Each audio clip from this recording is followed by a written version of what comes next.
What's going on, guys? It's Danny from Fantasy Stock Exchange here, bringing you another weekly installment of my waiver wire series I run over here at the Fantasy Stock Exchange YouTube channel. So, yeah, very eventful week 10 of fantasy football action. We did see a lot of highlights, a lot of breaking type news happen this week. We kind of covered that overall in the Monday night live stream. Again, if you guys weren't in it, basically we took our usual Monday recap video that myself and Bush have been doing on the channel, and we basically apply it now to every Monday night live stream. So if you guys want to go over, want us to go over what happened, the events of the weekend, that will be the new destination to do so. But yeah, this is the waiver show. This is coming out every Tuesday morning for y'all, getting you prepped, getting you ready to attack your fantasy football playoffs. And the way you do it is by adding the crucial depth provided from the waiver wire. So there are a very good amount or a select few names here that can definitely make a huge impact on your fantasy football rosters in the next coming weeks. Going to go over, quarterbacks, running backs, receivers, tight ends, as usual, with a few weekly defense/special team streamers. So just excited, ready to get in week 11. Playoffs start typically in week 14, so you got a few weeks of crunch time to be able to secure your spot. Don't miss out. This video is going to help you to actually get that clinched up. But before we go into it, gonna hit the intro.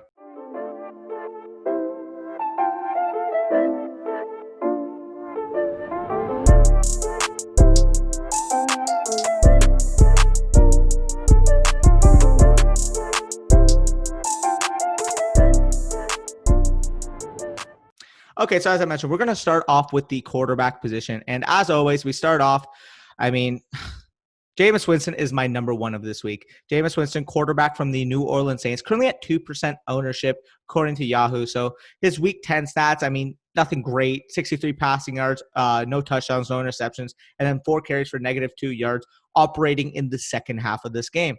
But the main question, why did he get in the second half? It just got reported today that Drew Brees suffered a significant rib injury that also included a punctured lung. Expected timeline should be 2 to 3 weeks, but given the fact that the Saints are a 7-2, very competitive, very high-ranked playoff team at this point, they have no need to rush Brees back from this injury. What does that mean for Winston? Winston, at minimum, in my opinion, will be seeing 3 weeks of action that starts off with the Atlanta Falcons. So in week 11, he goes at home against the Atlanta Falcons, who currently give up the most fantasy points to the quarterback position. Again, the Saints would be foolish to rush Brees back from this injury. So while I love the short-term aspect of starting Winston this week, you need a spot start streamer. I'm fine with giving the FAAB in that direction. However, I think he can be a multi-week starter for you. Again, this is a guy who has looked great. He was the fantasy football quarterback 3 just last season for the Tampa Bay Buccaneers, signed as a high-price, high-quality backup for the Saints. And this is the moment we've been waiting for with Winston. If Brees were to ever go down, we know going into the season that Winston was going to be able to step up given the plethora of talent that they have on the offensive end of the football.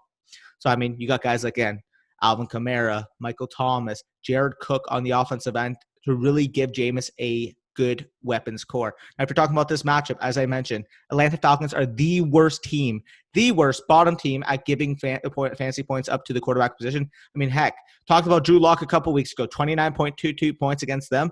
A week later, throws up 4 picks in a loss. You just can't make this stuff up. The Atlanta Falcons cannot stop any quarterback to save their lives, and Jameis Winston is no different. I think this guy, as soon as this week, can give you top 8 type quarterback potential in this matchup. And if you need a quarterback, you need wins right now. I have no problem spending those FAAB dollars, making it rain on Jameis, Hamas, Winston, whatever you want to call him. He's going to be a beast. He's going to carve up that Atlanta Falcons secondary. So talking about FAAB potential, again, at this point, this crunch time of the season, you don't really look towards a total allocation of budget because you don't really have to worry about saving your dollars long term. But ideally, I would say about $8 to $10. But this is the only need on your roster. You need a quarterback for the next few weeks. You're dying. You need one badly. I have no problem even bidding more than that. But I truly expect that over these next 2-3 weeks, beginning this week, Jameis Winston can give you top 10 type value. And in this week in particular, has top 8, maybe even top 6 to 8 type value. I really do think he's going to absolutely have a game to remember against this Atlanta Falcons defense. So By the way, I'm going to be keeping these episodes a little shorter now. Going to be talking about the main one exclusively from each position. So the main quarterback, main running back, main receiver, main tight end, and then talking about the rest of them as honorable mentions. So my main pickup at the quarterback position, as I mentioned, is Jameis Winston. The honorable mentions include Tua Tagovailoa. I talked about him last week as my main pickup. He's currently at 24% ownership, goes against Denver. I mean, I would put him on here, but I mentioned him last week. I'll kind of ease up on talking about this rookie stud so much. Kirk Cousins, quarterback from the Minnesota Vikings, currently at 29% ownership. He actually plays Monday night against the Chicago Bears, so we'll monitor how he does there. It doesn't matter, though. His matchup next week against my beloved Dallas Cowboys. I mean, it's a great matchup nonetheless, and they're also playing a banged-up Cowboys defense that's missing yet another starter. Trevon Diggs actually got ruled out for the next few weeks. He got put on temporary IR, so I mean, there's just no way our secondary is going to be able to keep up with those Minnesota wide receivers. So I definitely think Kirk Cousins could give you a quarterback one type performance as a streamable option. So, yeah, those are the main two quarterbacks. Again, other guys you could probably see that will be on your waivers. I mean, Daniel Jones, I guess. But realistically, the main three quarterbacks, Winston above everybody else. I think he can be a quarterback one even for the next few weeks. And then two on Kirk Cousins as being the honorable mention. So let's get into the running back position. And my main pickup at the running back position just so happens to be an undrafted free agent from the University of Washington. The Miami Dolphins just picked him up, put him in, and he's been excellent. Go figure. They actually have two studs from the University of Washington in their running back room. Obviously, we saw what Myles Gaskin was able to do this year. Myles Gaskin's hurt, though.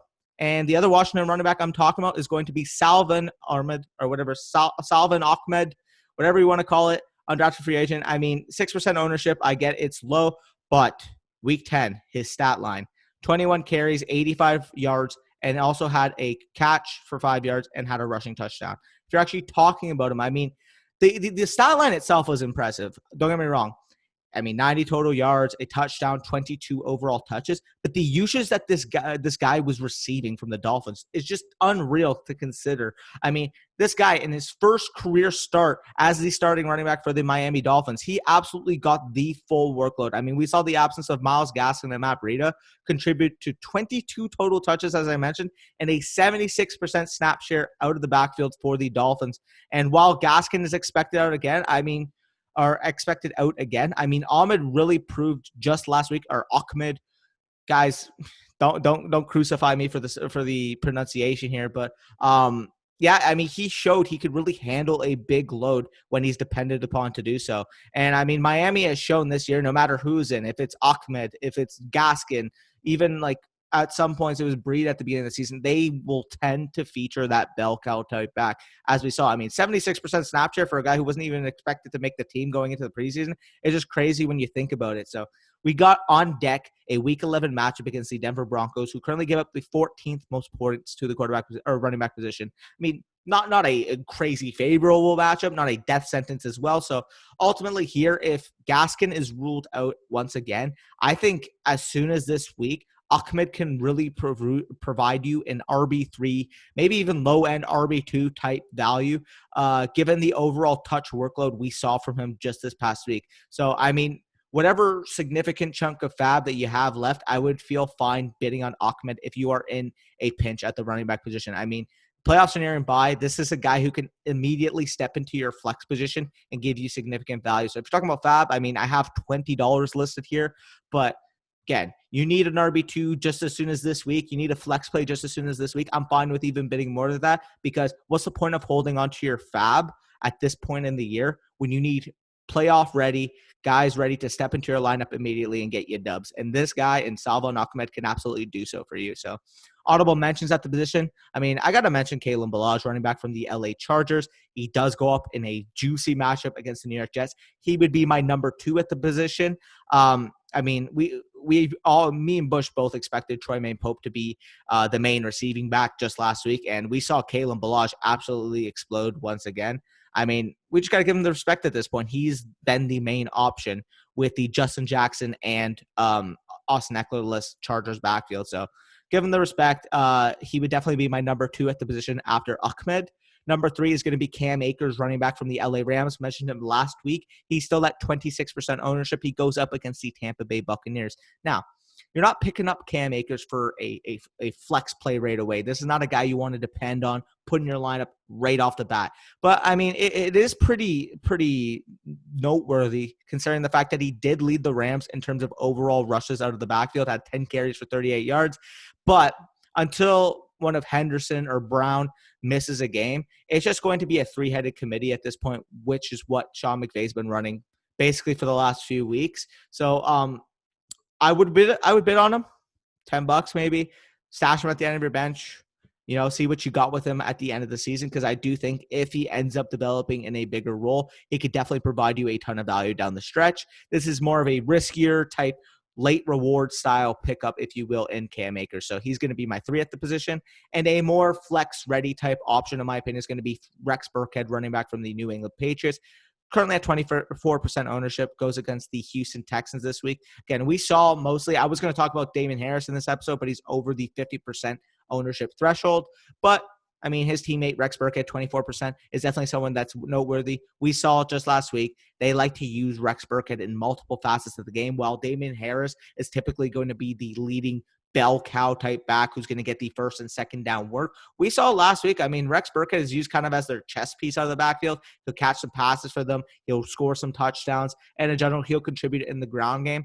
I would consider him a lower end type flex because we don't know his consistency on a week-to-week basis. But as we've seen these last 2 weeks, when New England gets him involved, he is a capable back to be able to put up fantasy points. Had 31 points a couple weeks ago, 21 points just this week. I'm definitely intrigued by the potential Rex Burkhead could eventually give you in your flex spot. The only concern with him, in my opinion, is it's just so unpredictable to really rely upon him, which is why he ranks 4th at the honorable mention spots at the running back position. So let me segue though.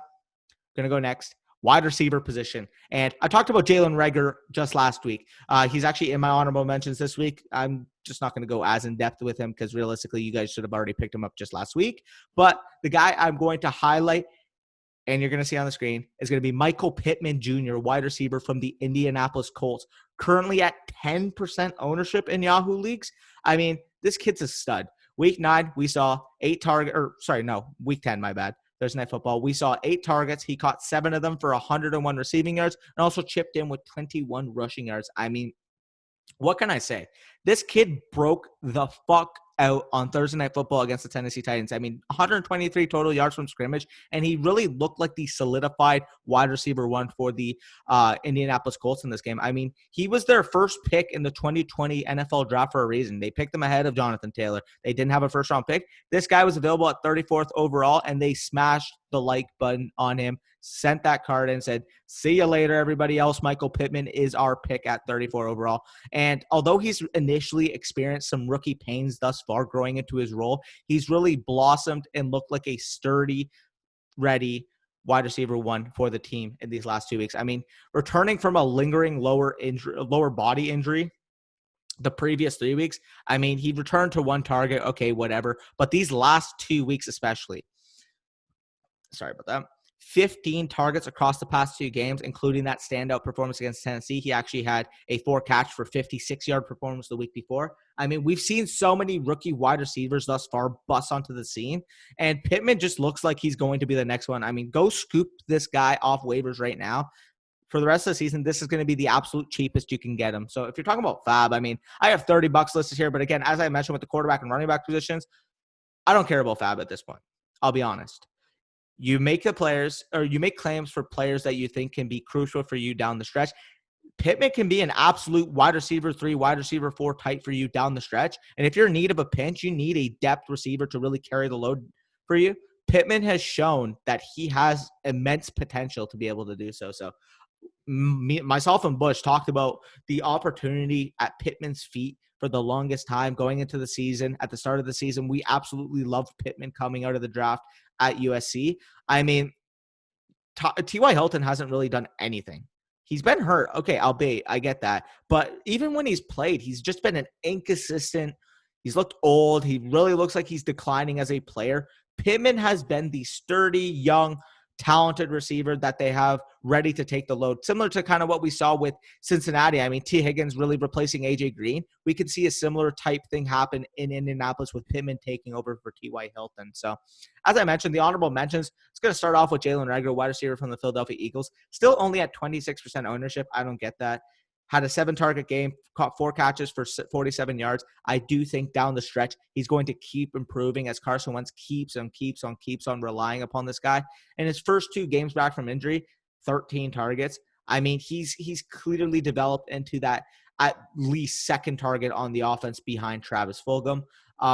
Next guy I'm going to mention, another rookie receiver, go figure. I guess I just love my youthful, young, talented receivers. I'm going to mention Denzel Mims, wide receiver from the New York Jets, only at 5% ownership going up against the LA Chargers this week. I mean, this is a kid who looked good on Monday Night Football just last week against the New England Patriots. You may be able to scoop him up for cheaper than usual because of the New York Jets week 10 bye. I think he'd definitely be a solid contributor behind Jamison Crowder for the foreseeable future for a Jets team that really lacks a quality weapon score. So, talking about number 2 weapon on a team that realistically is going to have the most favorable game script in the NFL. I mean, they are the worst team in the NFL. Could definitely see some sneaky volume down the stretch and ultimately give you a stash deep flex play down the stretch. So really like Denzel Mims. I'm going to talk about Tim Patrick, wide receiver from Denver Broncos, 24% ownership. He goes up against the Miami Dolphins. He's quietly been pretty consistent down the stretch. I mean, he's definitely a guy I'm willing to take a flyer on, especially I currently have him as the wide receiver 5 or 4 on the week behind those 3 rookie studs. I'm intrigued by what happens with the Denver Broncos receiving core. I mean, Jerry Jeudy's really coming into his own. Noah Fant's still there as the tight end. And I really want to see how the targets are distributed with KJ Hamler, with Tim Patrick down the stretch, because the Broncos have been one of the pass-heaviest teams in the NFL across these last few weeks, with Drew Lock absolutely slinging it up and down the field. Allen Lazard, I'm going to mention, currently at 42% ownership, goes up against that stingy Indianapolis Colts team. It's going to be one to monitor because Allen Lazard showed when he is healthy, he's the clear number 2 target operating behind Devontae Adams. And we've seen Marquez Valdes-Scantling has had a few good games in this stretch. Lazard is just a more consistent and better version of that, if you will. He's a better possession type receiver. Now, Scantling's still going to have his 70-yard touchdowns every now and then. I get that. But in terms of an overall target floor possession type receiver to operate behind Devontae Adams, Lazard has clearly shown that he's the one most to trust out of that Green Bay core. And then finally, I'm going to mention, never thought I would be talking about this guy on a waiver show, but Josh Reynolds, I mean, he's currently going up against the Tampa Bay Buccaneers on the road, which is a tough matchup. But at 5% ownership, I mean, he's seen a good amount of volume down the stretch. These last few games, I don't know what happened. I mean, coming out of the bye week, we saw, Cooper Kupp before the bye week, we saw him have a 20-target game, yet that didn't really matter in terms of Josh Reynolds' overall usage.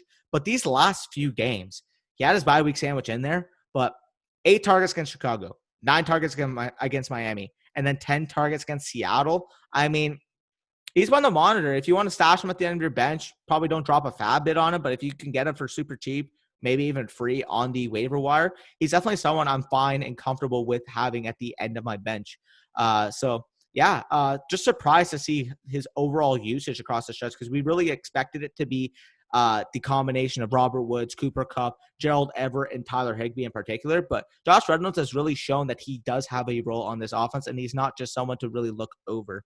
I have Jacoby Myers listed here. Apparently, he's only at 48% on Yahoo. But, guys, I'm just going to tell you now, he's going to be owned in most of your competitive leagues. And if he is not owned in a competitive league that you are in, go bid him up. I mean, I am fine. He would be number 1 for me realistically if I just didn't expect him to be owned in more leagues than that. But 48%, similar to what I said about Jimmy Graham last week. Now that take kind of looks like trash because Jimmy Graham had one bad game against Minnesota, as you guys are going to see on Monday night.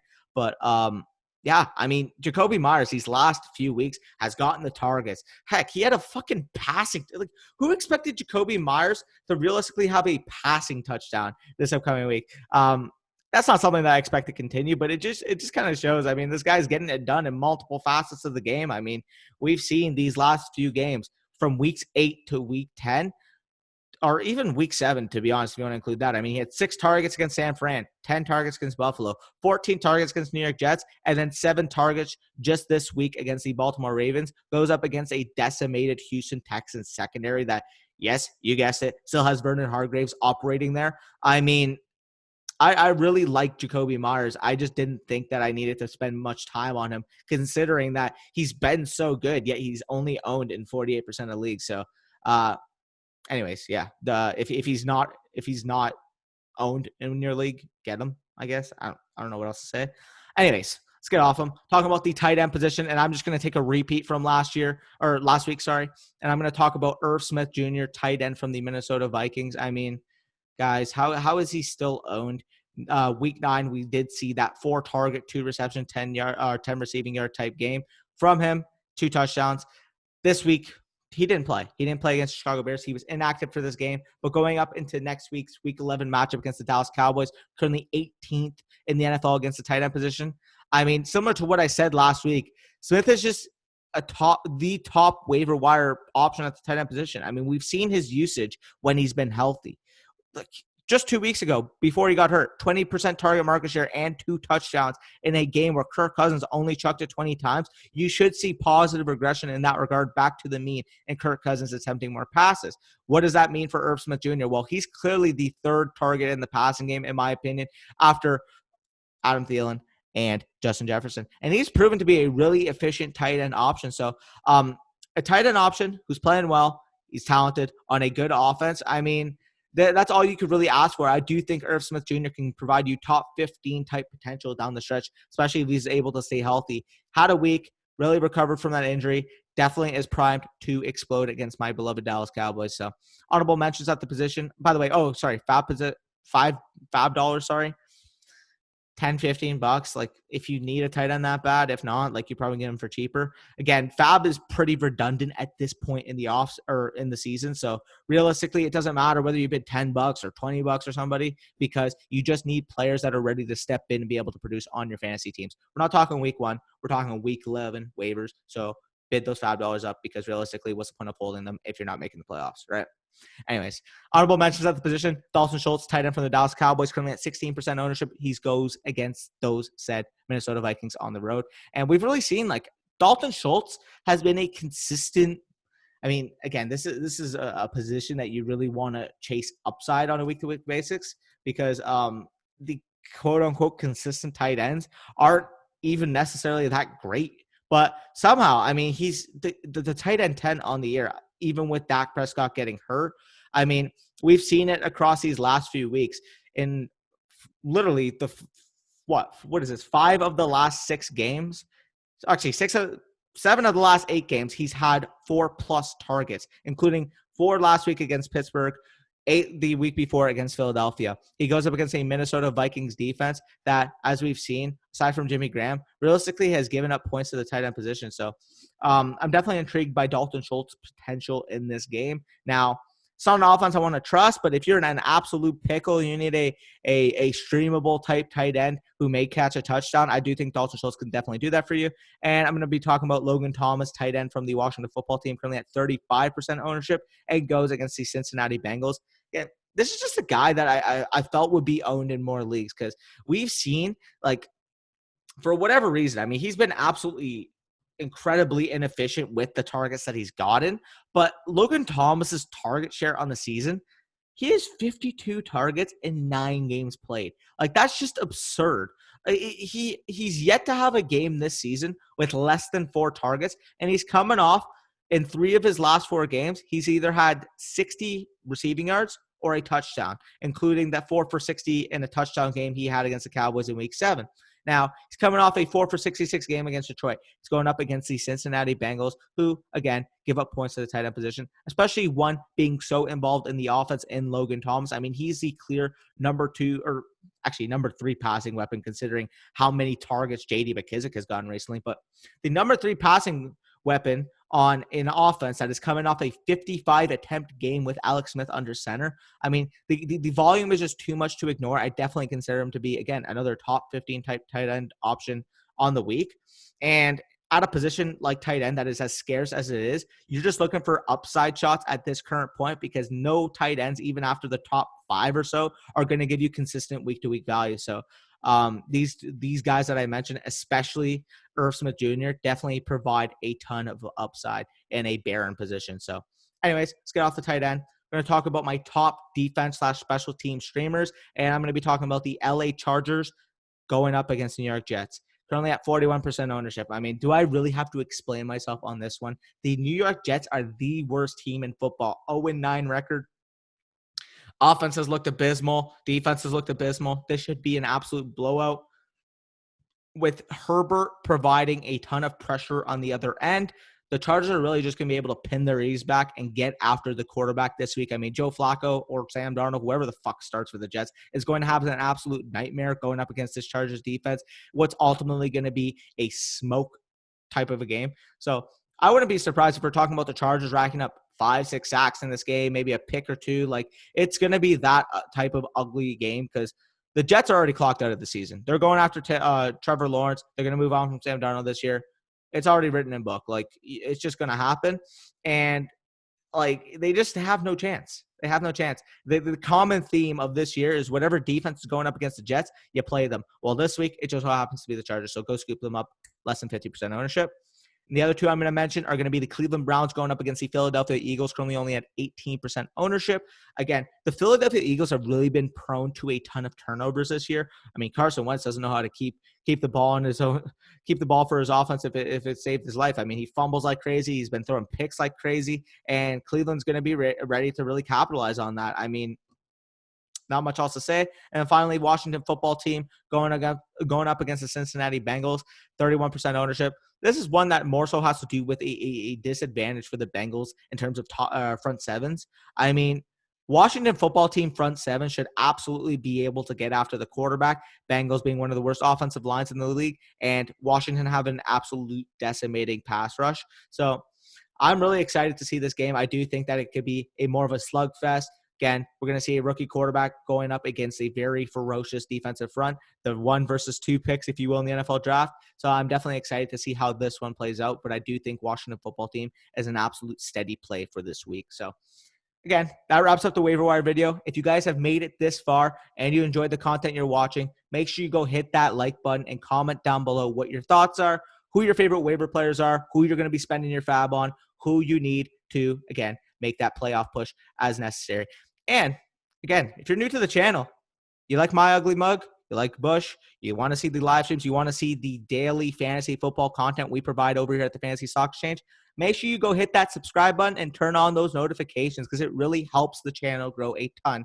But with that being said, it's your boy Danny, bringing those Week 11 waivers. As always, get ready for Week 12 as well because we come out with these bangers on a weekly basis. See you Thursday night. Take it easy, y'all.